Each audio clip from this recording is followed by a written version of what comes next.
How to read a solar proposal, what the numbers mean, and the red flags to watch out for. If you've already gotten a solar quote, or if you're about to, this video is for you. I want to walk you through how to actually read a proposal so you can evaluate it honestly and ask the right questions before you sign anything. The first thing to look at is the production estimate. That's the kilowatt hours per year that the company says your system will produce. This is the most important number in the entire proposal, and also one of the most commonly inflated numbers that I see out in the field. Ask them exactly how they calculated it and what shading assumptions they used. If they can't answer that specifically, that's a problem. Now, offset percentages is the next key number. What percentage of your annual electricity usage will the system be designed to cover? Is it going to be 80% or 100%? I'd say about 80% is average what I see, and I think the goal most people have is 100%, but simply based on roof space and orientation and trees and shading, and then of course how much power your home uses will determine how much offset you can actually get. Now, if you're seeing offset of 110% or 120% or higher on a proposal, then the system may be intentionally oversized to increase the production, but be careful because if you don't need that power, they may be oversizing to increase the sale price without meaningfully helping you. So be careful of that as well. Now, the price per watt is really a useful benchmark, but it's not the whole story. Here on the South Shore and in Massachusetts in general, a reasonable range for a quality installation in 2026 is roughly $2.50 up to about $3.50 per watt DC installed. And of course, that depends on the equipment, the roof complexity, and some other bits and pieces you may need for your system.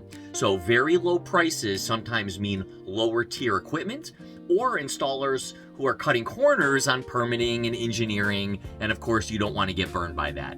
So look carefully at how the incentives are presented as well.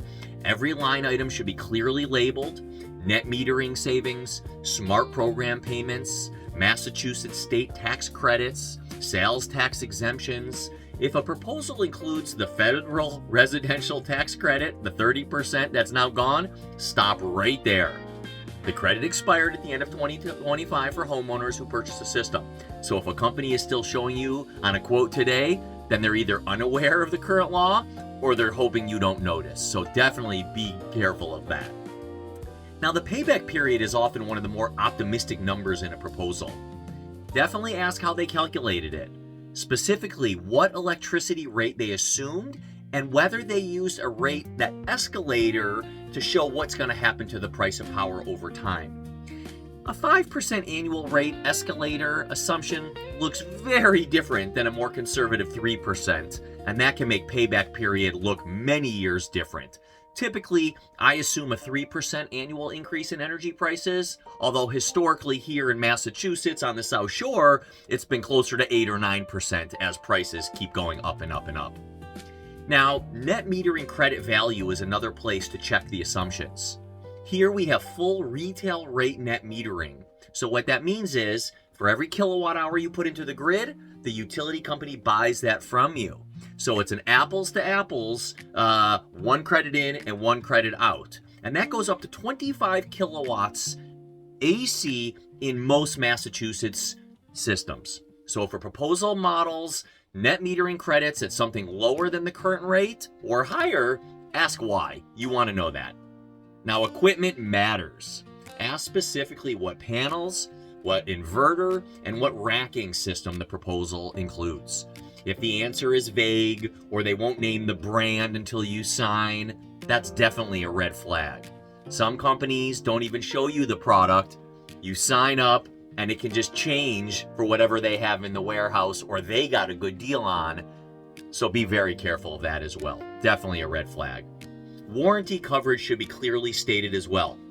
Typically, 25 years on panels, 25 years on N-phase microinverters. Solar Edge inverters come with a 12-year warranty, but there is an extended 25-year extended warranty available, which I provide to all of my clients as well.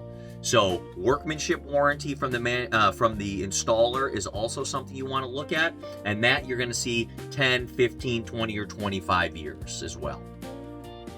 Warranty coverage should clearly be stated as well. Don't have to ask for the fine print. Make sure they don't have to send you stuff back and forth. It should be right there on that proposal for you to look at. And finally, ask who you'll be dealing with after you sign.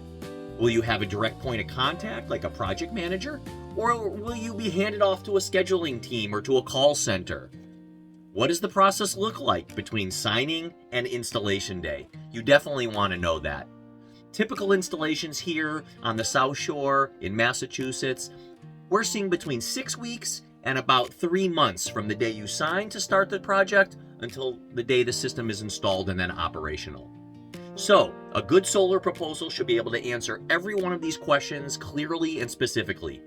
If you have a quote in front of you and you want a second opinion on the numbers, send it my way. I'm happy to take a look, no obligation whatsoever.